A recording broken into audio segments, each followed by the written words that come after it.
سلام و درود به همه تریدرها. امروز میخوایم بدون کمک از ماشین حساب فارکس، بدون کمک از محاسبات، حجم معاملات رو خیلی راحت به دست بیاریم. فقط کافیه که اکسپرت تریدینگ بورد رو داشته باشیم، روی متا تریدر 4 و 5 نصب کنیم و حجم معاملات رو برای ما خیلی راحت به دست بیاره. برخلاف باز کردن عادی معاملات توی متا تریدر که اینجا حالا نو اوردر میزدیم و حجم معاملات رو اینجا وارد میکردیم و استابلاس و میزان استابلاس که فخیر بود بخواه عدد وارد کنی، میزان حد سودمونم که اینجا وارد میکردیم و حالا معاملات رو باز میکردیم. ولی برخلاف باز کردن معاملات توی متا تریدر با اکسپرت تریدینگ بورد، ما باید ریسک هر معامله رو به صورت عددی وارد کنیم. این قسمت که مشاهده میکنی ریسک هر معامله رو وارد میکنیم. حالا مقداری که میخواین از یک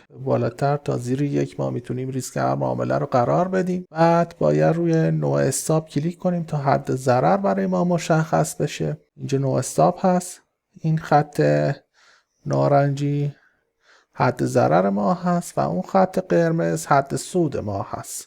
حد ضرر رو وقتی توی جای مناسب قرار بدیم با تکون دادنش میبینید که توی همون قسمت نو استاپ حجم معاملات رو برای ما محاسبه میکنه. حالا هرچی به قیمت نزدیکتر باشیم حجم معاملات رو برای ما میبره بالاتر، هرچی از قیمت دورتر باشیم حجم معاملات رو برای ما پایینتر میذاره تا فقط تو این معامله 1% ما ریسک کنیم. بعدی که حد ضرر رو توی جای مناسب قرار دادیم با کلیدهای سل و بای معاملات رو باز میکنیم. حالا تو این قسمت اکسپرت تریدینگ بورد که اسمش پنل پوزیشن ها هست میبینید که 1% ریسک کردیم. حالا بعضی وقتا ممکنه چند صدم درصد ریسک معاملات رو بالا و پایین بزنه. برای این هست که نمیتونسته دیگه با حجم بیشتر یا کمتری اکسپرت وارد اون معامله بشه. خب بریم برای نصب و راه اندازی و دریافت ریبیت فارکس. با لینکی که زیر همین ویدیو هست وارد سایت اکسپرت بشیم. فیلتر شکنامون هم روشن باشه. مشخصاتمون رو وارد میکنیم. ایمیل حتما برای خودمون باشه که ایمیل تایید برامون ارسال بشه. شماره موبایل رو وارد میکنیم. رمز عبور باید اینجا تعیین کنیم. خب کد معرف رو اگر با لینکی که زیر همین ویدیو هست وارد سایت اکسپرت بشید کد معرف نمیخواد، مثل این قسمت که من براتون آوردم فقط تا تکرار رمز عبور داره.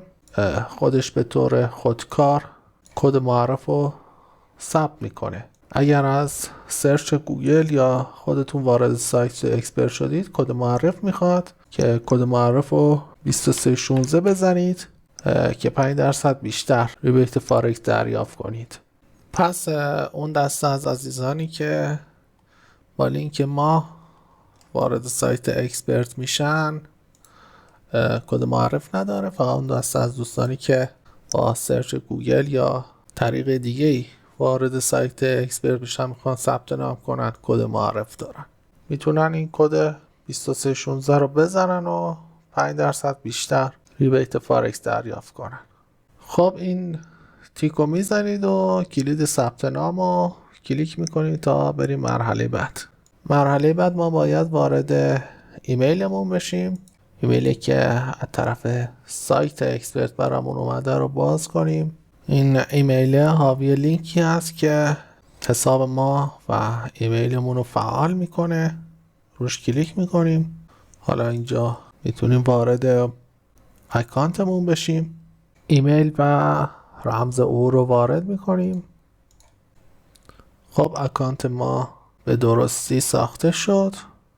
خب حالا روی دریافت ریبیت کلیک میکنیم. یک صفحه جدید برای ما باز میشه. تو این صفحه هر آنچه در مورد ریبیت فارکس با بدونیم گفته شده میتونید مطالعه کنید. ما فقط مراحل دریافت ریبیت رو میگیم. میتونید هم به ویدیوهای ما مراجعه کنید و ویدیو مربوط به ریبیت فارکس رو ببینید که خیلی مختصر و مفید در مورد ریبیت فارکس گفته شده. پایین صفحه این قسمت باید کد معرف مربوط به بروکرمون رو کپی کنیم بروکری که من استفاده میکنم آلپاری هست.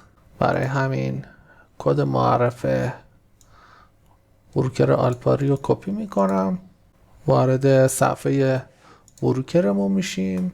حالا تو بروکر آلپاری باید توی قسمت حساب من اطلاعات شخصی بریم. تو قسمت کد معرفه مربوط به بروکرمون رو اینجا کپی میکنیم. کد معرف رو ثبت میکنیم و تو قسمت حساب هایی که فعال داریم باشون ترید انجام میدیم، شماره حساب ها رو کپی میکنیم، وارد سایت اکسپرت میشیم، ترید آریا، قسمت افزودن حساب، شماره حساب رو اینجا قرار میدیم، اسم بروکرم انتخاب میکنیم آلپاری. هر چند تا که حساب فعال داریم باشون ترید انجام میدیم، اینجا قرار بدیم، ثبتشون کنیم که ریبیت هاشون رو بتونیم دریافت کنیم. اگر حسابا رو ثبت نکنیم ریبیت ها رو نمیتونیم دریافت کنیم و به نفع بروکر میشه. پس به نفعمون هست که حسابایی که فعال هست رو ثبت کنیم. بعد چند ساعت حسابمون ثبت میشه. برای اون دست از عزیزانی که فقط برای دریافت ریبیت فارکس ثبت نام کردن تو سایت ترید آریا، تا همین قسمت کافیه. ماهانه ریبیت فارکس تو قسمت پرداخت ریبیت اطلاعات ریبیت فارکسشون رو میتونن ببینن، چه مقدار دریافت کردن، بعد شماره حساب وارد کنن و ریبیت هاشون رو به صورت دلاری یا ریالی دریافت کنن. حالا بریم برای دریافت اکسپرت مدیریت سرمایه.